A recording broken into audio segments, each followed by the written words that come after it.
And do not get it confused. I'm not a scholar or a preacher. I'm just a regular dude who makes mistakes too. But we are reflections true.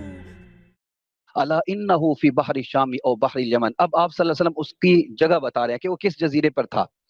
तो यहाँ पर आप सल्लल्लाहु अलैहि वसल्लम ने 3 जगहों का नाम लिया है, इस वजह से कि अल्लाह ने इस चीज को, उस जजीरे को मख्फी रखना था। तो आप सल्लल्लाहु अलैहि वसल्लम ने फरमाया अला इन्नहु फी बहरी शामी, कि वो शाम के समंदर में, और बहरी यमनी, कहा कि या यमन के समंदर में, ला बल मिन क़िबलिल मशरिक, आप नहीं, बल्कि वो मशरिक की तरफ का एक जजीरा है, वहां पर रहता है।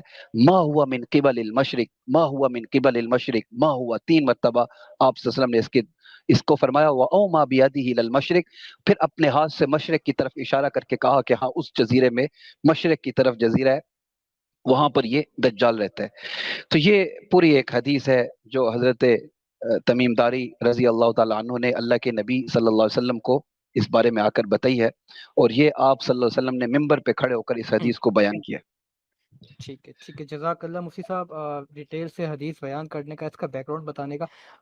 अच्छा, इसके साथ आपने जो ये जो आखिरी हिस्सा पढ़ा है इसका, जी आप जी, वसल्लम ने जोर दिया इस बात का कि बल क़िबलिल मशरिकी क़िबलिल मा मशरिक, हुआ, जी। क़िबलिल मशरिकी मा हुआ मिन क़िबलिल मशरिकी मा हुआ मिन क़िबलिल मशरिकी मा हुआ। फिर आगे फरमाया कि वाउ मा बियदिही इलल मशरिकी। तो इस पर कुछ लोगों ने ये तज्ज़िया किया है कि नबी करीम सल्लल्लाहु अलैहि वसल्लम ने पहले इस तरफ इशारा दिया था कि शायद शाम के समंदर की तरफ है वो, शाम के बाहर की तरफ है। फिर यमन की बात की तो नहीं है, इन दोनों को डिनाई करते हुए मशरिक की तरफ इशारा किया। अब सामने आप स्क्रीन पे देख सकते हैं कि यहाँ पर मदीना से अगर आप ऑल द वे मशरिक की तरफ अगर आप रुख करें, तो ऑल द वे ये जाती है सारी चीज़ें, जो ये जो लाइन ड्रॉ होती है, ये सारी ड्रॉ होते हुए कराची पोर्ट की तरफ आती है मुफ्ती साहब। ये अच्छा। तो खतरनाक बात है। ये खतरनाक बात है वाकई में। ये कुछ लोगों ने तज्जिया दिया था कि अब यमन जो है वो, अगर आप देखें तो ये थोड़ा पहले ही यमन पड़ता है, हमारा जो मशरिकी हिस्सा है, बहिरा अरब है, सॉरी, जो उससे पहले। तो नबी ने यमन के बाहर की तरफ भी इशारा नहीं किया, बल्कि सीधा मशरिक की तरफ, यानी कि और ज़्यादा जो है ना वो दूर इसकी तरफ पॉइंट आउट किया है। तो ये जो पाकिस्तान के साथ जो बहिरा अरब की पट्टी लगती है, तो यहाँ इस तरफ इशारा जाता है। तो क्या, what do you think about that, कि आप क्या समझते हैं, क्या ये चीज़ ताज्जुब वाली चीज़ भी लगती है, थोड़ा सा ये भी लगता है कि नहीं यार कंट्रोवर्सरी है, कोई कॉन्स्पिरेसी थ्योरी हो सकती है ये चीज़, तो इसके बारे में आप क्या कहेंगे? इसमें ये भी हो सकता है, और कुछ रिवायत जो हमें मिलती है वो इसमें यह है कि शाम और इराक के दरमियान अस्फहान के करीब एक मकाम है, उसको यहूदिया के नाम से बस्ती होगी, वहां से ये निकलेगा। ये ईरान का शहर अस्फहान, 70,000 यहूदी भी उसके साथ उसमें शामिल होंगे, ये वहां से इसका खुरूज होगा। अब ये किस टाइम होगा, अव्वलन खुरूज होगा या फिर वहां से निकल के जब आएगा, तो फिर वहां के 70,000 यहूदियों को साथ लेकर फिर जो खुरूज करेगा दुनिया की तरफ, तो इसके बारे में भी अभी रिवायत क्योंकि मुख्तलिफ है, तो ये कहा जा सकता है कि शायद पहला खुरूज ही ये उस तरफ से जाहिर होगा, या फिर ज़ाहिर मशरिक की तरफ से, जिस तरह आप कह रहे हैं कि यहाँ से होकर ये अस्फहान की तरफ जाकर वहाँ के 70,000 यहूदियों को साथ लेकर फिर वहाँ से निकलेगा और पूरी दुनिया का चक्कर काटेगा। अच्छा, कुछ चीज़ें हैं जो मैं यहाँ डिस्कस करना चाह रहा था। बाय द वे मैंने लिंक जो है वो पब्लिक कर दिया है, हमें ऑलरेडी आसिम इफ्तिखार साहब हमारे पास बैक स्टेज पर हैं, हम इनको ले लेते हैं। बिल्कुल। अस्सलाम वालेकुम रहमतुल्लाह। वालेकुम अस्सलाम वरहमतुल्लाह। कैसे हैं, क्या हाल खैरियत है से हैं? आसिम भाई? अल्हम्दुलिल्लाह जी अल्हम्दुलिल्लाह बखैर हूँ मैं, आप खैरियत से हैं? अल्हम्दुलिल्लाह। मुफ्ती जी, साहब, ये आपकी हमारे स्क्रीन आसिम देखी इफ्तिखार साहब हैं। इंटरेस्टिंग चल रही थी, इसलिए मैं सोचा ज्वाइन कर लूँ। सही। मुफ्ती साहब, ये हमारे आसिम इफ्तिखार साहब हैं, और ये इनको अच्छा, जो है वो माशाल्लाह। मुफ्ती यासिर नदीम अलवाइदी साहब, इनको कहते हैं नीम मुफ्ती।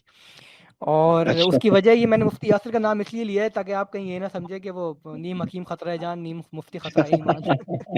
तो मैंने उनके क्रेडेंशियल्स दे दिए कि ये माशाल्लाह he is a very senior man among जो मॉडर्न डे दाई, जो इल्हाद के खिलाफ और काम कर रहे हैं, मॉडर्निज्म के खिलाफ। बसालत भाई, हम तो आपके नक्शे कदम पे पीछे पीछे चले आए थे। हजरत आप ऊपर निकल गए ना, देखें स्ट्रीम यार्ड पे मुफ्ती साहब के बराबर में, हम पीछे रह गए। पीछे भी रह गए, नीचे भी रह गए।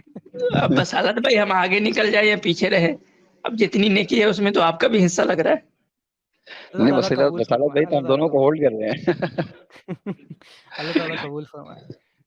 عاصم بھائی یہ جو ان سارے معاملات سے کیونکہ آپ بھی فیملیئر ہوں گے جو دجال کے حوالے سے جو گفتگو ہوئی ہے اور آپ نے بھی پڑھی ہوگی سنی ہوگی، تو یہ اس بات کو آپ کیسے ڈیفائن کریں گے جو میں نے ابھی لاسٹ جو ہمارے ڈسکشن ہوا ہے کہ یہ طیبہ سے جو مشرق کی طرف اشارہ نبی کریم صلی اللہ علیہ وسلم نے کیا تھا؟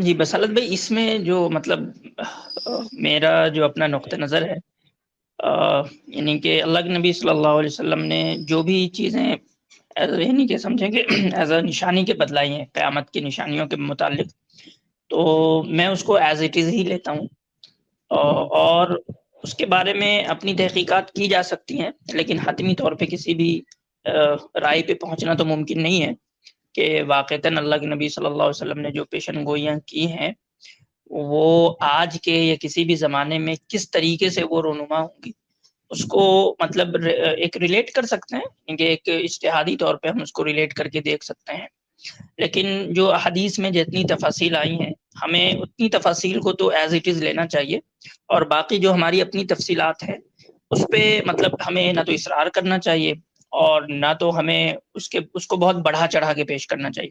میں نے عام طور پہ دیکھا ہے کہ لوگ جو موجودہ دور میں ہیں وہ اس طرح کی یعنی کہ جو نشانیاں ہیں قیامت کے متعلق اس میں اپنی یعنی کہ تحقیق کو یا اپنی تشریحات کو ایون یعنی کہ اس طریقے سے بیان کرتے ہیں کہ وہ مجھے کبھی کبھی محسوس ہوتا ہے کہ اللہ کے نبی صلی اللہ علیہ وسلم کی جو تفصیل ہے اس کے مقابل میں وہ رکھ دیتے ہیں کہ حالانکہ وہ قیاسات ہوتے ہیں، وہ اجتہادات ہوتے ہیں، وہ اس سے منع نہیں ہے، آپ کر سکتے ہیں، بالکل کرنا چاہیے، تاکہ آج یعنی کہ کم از کم ہم ایک نقطہ نظر ہو ہمارے پاس.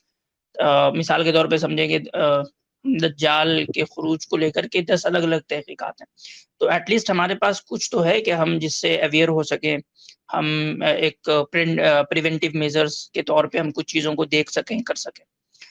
تو یہ میرا نقطہ نظر ہے. باقی بالکل بہت ساری چیزیں ایسی ہیں جس کو ہم ایک پاسبل وے میں لے سکتے ہیں کہ ہاں یہ امکانات ظاہر ہوتے ہیں کہ اللہ نبی صلی اللہ علیہ وسلم کی حدیث کو اگر امکاناً اگر دیکھا جائے تو ایسا محسوس ہوتا ہے کہ شاید یہ اس چیز کا ظہور یہاں سے، اس چیز کا ظہور یہاں سے ممکن ہے. جی بس. جزاک اللہ.